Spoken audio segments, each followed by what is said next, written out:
What's up, everybody? And welcome to another edition of High Mythology, the show where I get higher than Snoop Dogg at the Cannabis Cup, and we tell you guys silly stories from mythology and folklore. Try to put a little lighthearted spin on some ancient shit that people actually used to believe. Always fun. Today, we're going to be getting a little Celtic up in this motherfucker with the story of Dagda's Harp. We're actually going to do kind of a shallow deep dive on Dagda, too, to talk about a little bit more than just his harp. Interesting story. Crazy ancient Irish. It's not just Celtic, it's straight Irish Celtic. So there's always some fun in that. The Irish know how to make a good story. I mean, if you haven't heard Finn McCool's story, we mentioned it a little bit in there. We touched on it, but you should definitely check it out because he was definitely a homie to Finn. Yeah, Finn McCool's a pretty McCool dude. Da-da-da. Nice. So without further ado, go ahead and take it away there, Kimbo. Sweet. All right, so let's first do his little background a little bit. So he is the son to the king of Fomorians. His name was Aletheia. So he was a king of Fomorians. I love to fucking, because that shit sounds like it's, I love their, like, what they called themselves, because it sounds like it's straight out of fucking Conan the Barbarian. Yeah.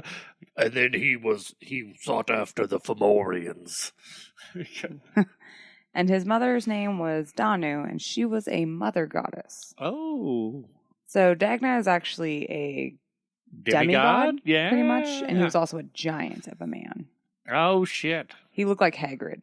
Oh, okay, yeah, you. So not quite Finn McCool giant, just but pretty giant. big. Yeah. He was huge. Yeah, not big quite old, nuts dragging across the treetops giant, but big still old pretty beard, giant. Probably half the size of Finn McCool. Yeah. Yeah. Was he in? So are you going to talk about the two different groups with the blonde hair and the brown hair, or the dark hair at all? I can't remember what the other group was called, or would because he was the blonde, right? The Fomorians. Fomorians were dark haired. The Fomorians were dark eyed. Bronze weapons. And who were the blonde ones? Do you remember? I cannot remember. Because it was basically like a war between them. Always a war between the two. Yeah. And they came from northern Ireland. Yeah. So they were southern. Probably some Norse. Yeah. Ish. They took care of the south side. Finn McCool was up in the north. Yeah. So Finn was red haired though, wasn't he? Fuck if I know. I can't remember. There's so many tales on how he looked because he was such a giant of a man. Like, literally, he caused the castaways. Yeah. You know what I mean? No one ever saw his head hair, but his ball hairs were coarse and black. And they drug across the treetops. So Dagda had a lot of awesome possessions. Like, he had a cauldron of plenty, which never ran empty. It would feed millions of people. If you came over and sat down next to it, he'd be like, "Here's a scoop, bitch. Here's a scoop out of my cauldron of plenty." There's always fucking full. Always full. Always full. And he always carried that on his back wherever he went. Oh, I bet it was full of some dank Irish stew, too. Probably. Oh. Some shepherd's pie up in there. Oh, shepherd's pie up in there? I mean, I'm sure it changed daily. It changed daily, yeah. And depending on breakfast, lunch, and dinner. My pot of plenty has a rotating menu. It does. That'd be so dope. It would be dope. He also had a mighty club with one end would kill a man and the other would restore him back to life. It's pretty dope as well. Yeah, that's pretty dope. I like to imagine, though, that the realism of it was just a club that was thick on one side and thin on the other. And he'd hit them over the head and be like, "Look, they're dead." And they're really just knocked out. And he's like, "But if I poke them in the butthole with the skinny part." Okay. Watch him awaken. But of all the things that he possessed, his greatest treasure was the harp Eurytheme, also called the four angel of music. Oh, and shit. Only he could play it. Yeah. It's a complicated harp, folks. Not anyone can shred the harp. It was a giant oak harp decorated in all sorts of like richly jewels and shit. And depending on which string he plucked, you would either cry or you would... Yeah, he could do all kinds of crazy shit with it. You would laugh with joy uncontrollably. Yeah. Be moved weep with battle. Sorrow. Yeah. And it even made the seasons come in the correct order. Oh, yeah. Like, it was super powerful. That's good. No one likes it when we get a premature ejaculation from winter. So, when the Fiorians were preparing to fight the Tuthra de Danann... That's who they were! The Tuthra de Danann? They're the blondes. Yeah, okay. Tuthra de Danann. I thought that was just the name of the battle. Sorry. At least I'm pretty sure. I could be wrong. It was the second battle of Moytura. I don't know what the fuck that means, but whatever. So that would be the battle, probably. Okay. Or the location. Moytura. Oh yeah, I guess so. So a few of the warriors from the Tuthra, they heard about Dagda's wonderful harp. He's got that harp. And, well, yeah, because he also would, I know he used it in battle against them, too, where he would, like, make his people stronger and, what was it, heal them or make them okay with dying? It was one of those two. Let me finish. Okay, yeah, sorry. Let me get further in. Sorry. Okay, Spoilers. We're barely chipping the surface on this. Yeah. He used it on the men going into battle. He would make them forget all their fears and change them into like the fighting, the honor of bloodlust. Yeah. It would mentally change them all. Mm-hmm. Like they're like, bleh. I like to imagine he's just shredding metal on the harp, and that's what it is. They're like, I'm not afraid, I'm fucking pumped. Mm-hmm. This dude's playing war pigs on a harp. And then at the end of the day's fighting, he would play for the warriors that survived that came home. And it would help take out the weariness of their hearts and let them forget about the grief of their fallen comrades. Oh. And make them only think of the glory that they had won. Yeah. That's what he plays. That's when he plays some Zeppelin. They always played it. And then, so the Tuthra de Danann decided that it would be a great blow to them if they took Dagda's harp and used it themselves, even though they couldn't play it. Yeah. They didn't know. They don't know. Yeah. And so while they were out fighting and shit, a few of the warriors from the Tuthra came in and stole it from Dagda's unguarded fucking palace. He just doesn't even bother to go. Why would I have guard? It's a nice neighborhood. I'm not even going to lock my doors. My windows are always open. Yeah, what do you think? Some Tuthra de Danann's going to come in here? We're Fomorians. So they crept in and stole his harp away. Oh, you don't steal a man's harp. They took off as fast as they could, taking their wives and children with them. You know what I mean? Yeah. They just split. Why are we leaving? We stole his harp, and he's a big motherfucker. So we should move. They were hoping that without his harp, that the battle would be easier to win for them. Yeah. That would make sense, because that harp does seem to be fucking him up pretty good. And then there was a man named Balor leading the Fomorian forces. But nothing's ever certain in war. Nothing is ever certain in war. And so the flockies with the harp. Harp flockies. Bunch of harp flockies over here, if you know what I mean. They took refuge in a deserted castle to wait for news to see what would happen. And then so they took Dagda's harp and put it in the center of their table, and they were all fucking feasting around it and dining and drinking and having a merry old time. Yeah. While they waited to find out. Woo, do a shot off the harp. But, Harp shots! Not too long, the enemies were defeated by the Fomorian army. Yeah, he's still a big motherfucker, even without his harp. And then eventually they knew their side had lost, so they fucking drank. Were pretty much drinking themselves in sorrow. Sorrowful drinking. Yeah. The whole vibe of the party changed to a harp shot. But they consoled themselves because of the fact that they had taken one of Dagda's most prized treasures. Yeah, you got his harp. They were really terrified of the guy. Now you will eat your stew without music. That guy's going to come and put that club up your butt. So when he came home from celebrating the battle or whatever, because, they feast in the warriors' bloods before they come home. Yeah, they got to have a party. It's old school traditions, You that win the battle, then you have a party. Dance on the Then corpses. You have a festival. Yeah. And it leads into another fight. And then you go have home. to have the after-fight funeral party.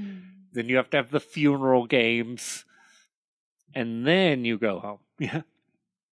So after all that, Dagda found out that his harp was missing. Hey. And it was like, what the fuck? You know what I mean? Yeah.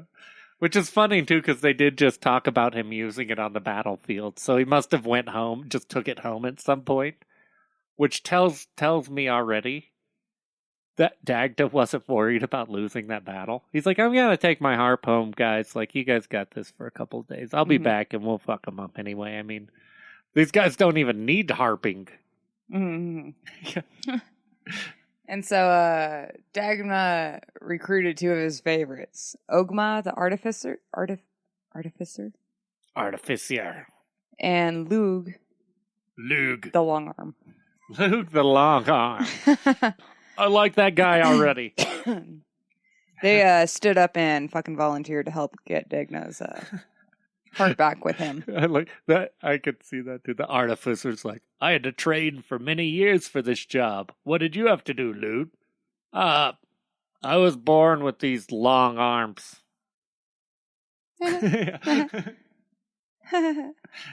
Score! So, at once, they set forth and traveled along everywhere, searching for the remains of the Fomorian army, or the Tuthra. Yeah. I might have gotten that backwards. You got that backwards. I think he's the Tuthra, and they were the Fomorians. To be completely honest. Yeah. Let's, yeah. I'll ask. You'll double check. Real quick, we'll double check it. I just know his dad was definitely Fomorian. Is that where the femur was named after? He broke it all the time. The Fomorians are a supernatural race in Irish mythology, who are often portrayed as hostile and monstrous beings who come from under the sea or under the earth. Bum, bum, bum. Giant dwarfs. So they probably were the bad guys, if I had to guess. Anyway, eventually they found the deserted castle. Yeah, so Dagda is one of the Tutate. But he was born Fomorian. Oh, yeah. Okay, that's my bad. Yeah. So the Tutate. We're definitely blonde ones. Okay, so anyway. He's after the assholes that stole his fucking heart. And all the families that they stole with them. Mm-hmm. And they found the deserted castle and where they had made their camp. And they could see that Dagda's harp was in the center of the room. So Ogma looked at the great mass of the warriors sleeping before them and realized that they were definitely greatly outnumbered. Oh. And was like, how the fuck are we going to get it back? Broseph. Brocephus! But Dagda just stretched out his arms and called out to his harp. And the harp came springing off the fucking table right into his hands. Damn. Yeah. Harp! To me! The sound did wake up all the warriors, though. Oh, well, yeah. What warriors were sleeping? Like I said, they were having a fucking party and shit. And they were just like, oh. They all drew out their weapons and started to advance on the three men. And Lou's like, bro, play your harp. Play your harp. Shred, brother. Shred! So Dagda struck the strings with his hand and then called out to the music of mirth. Mirth. And in spite of themselves, all the fucking warriors began to laugh. Uncontrollably laugh. So hard that they dropped all their weapons, and whatever wine that they were holding was like fucking splashing all over the place. The fucking floor was stained in wine. Their boots were stained in wine. I like to imagine he's just doing like a good parody song or a good Weird Al cover. Some of the men even started to dance. Yeah. But when the music stopped, they snatched their weapons up again and started to advance again. And Ogma suggested that he should play again. Play again, brother. But this time from the heart. And this time, when Dagda struck the strings, he called forth the music of grief. And all of the warriors began to weep uncontrollably. The children were wailing. This song gets me every time. The men were hiding their faces in their cloaks. I'm not crying. I've got something in my eyes. Yeah, the tears flooded the floor. But when the music faded, they took up their weapons again. And so Dagda struck the strings of his harp so softly that it seemed to not even make a sound almost. But he brought forth the music of sleep. And though they struggled to keep their eyes open, every last warrior fell down into a slumber. It struck up some ASMR. Okay, guys, here we are. We're going to whisper right in the microphones. And so Lou, Ogma, and Dagda left most of them left them sleeping. The ones that were closer, Ogma and Lou were fucking murdering. yeah, murder Take this, him. bitch. Thanks for fucking taking my fucking shit. Get him. And then they stole away in the night and never saw the Harp of Dagda again. Oh. That's the end of the story. That's the end of the story. Well, I know. It's a super short story. Well, yeah, it's kind of crazy. That's the most popular one, and it's a pretty awesome one. I like the Dagda a lot. Mm-hmm. He's a bad motherfucker. Interestingly enough, I found some side notes on him too, where he was like the god of fertility. Yeah, and he went around and he did a lot of shit in a lot of different stories. He was considered a master craftsman, warrior, magician, and ruler. Mm-hmm. One cool thing is that his club was said to be so heavy that it had to be moved around on wheels. Yes. It's kind of like the power of Thor. Yeah, exactly. Except for whoever pulls the cart may wield the power. Which usually was Dagda. Yeah. Let's see. I know the strings could also control whether or not the crops survived. Or whether or not he wanted them to wither. Yeah. And it would be just in that area where the sound penetrates off the mountains and shit. It was interesting. Looks like Starve out your enemy. Yeah. There's another story that involves him getting with the goddess, the war goddess, the Morgan, sometimes known as Queen of the Demons. Yeah, and their union guaranteed fertility and prosperity of the tribe and shit. Yeah. Oh, he also had intercourse with two other goddesses during that time. I can see that. Yeah, and had a daughter who was a renowned warrior. Yeah. And a Scottish thing, too. He bled over into Scotland. Mm-hmm. But, yeah, that's Homie of Finn McCool. Homie of Finn McCool. The Dagda. Mm-hmm. Yeah, I like all of his shit. He seems to have a cool amount of History, and also like toys, I guess. Yeah, I love it. He's just got tons of toys for anything. Yeah. Oh, there was another thing about a guy challenging him to an eating contest. I'm pretty sure he ate him under the table. Yeah, he's a big man. Yeah, and he brought the porridge, and the guy ate himself to death. Yeah. Well, yeah, because he kept trying to keep up with him, and thinking that he would finish it. He's like, if I get through the bowl, if I finish the bowl before you do, I win, basically. And so they kept going scoop for scoop. But it's his fucking magic cauldron, so it never ran out. And also, that's a lot of oatmeal. You get, an overabundance. A cauldron of oatmeal. Dude, I can only handle like one package. Yeah, exactly.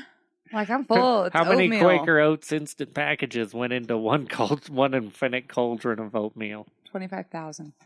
Maybe that's where they come from. Like someone has the Quaker Oats has the cauldron just right the now, factory and it's still just pouring out fucking oatmeal.